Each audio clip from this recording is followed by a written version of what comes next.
நான் உங்கள் வீட்டு பிள்ளை, இது ஊர் அறிந்த உண்மை. நான் செல்லுகின்ற பாதை பேரறிஞர் காட்டும் பாதை. காலந்தோறும் பாடம் கூறும் மாறுதல் இங்கே தேவை. ஏழை எளியோர் துயரம் போக்கும் செயலே எந்தன் சேவை.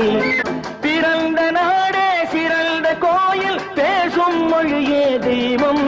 இதை மறந்திடாமல் வாழ்ந்து வந்தால் கோபுரமாகும் கொள்கை. உனக்கொரு பங்கும் எனக்கொரு பங்கும் உலகில் நிச்சயம் உண்டு. ஒவ்வொரு மனிதன் உழைப்பினாலும் உலகம் செழிப்பதுண்டு. எது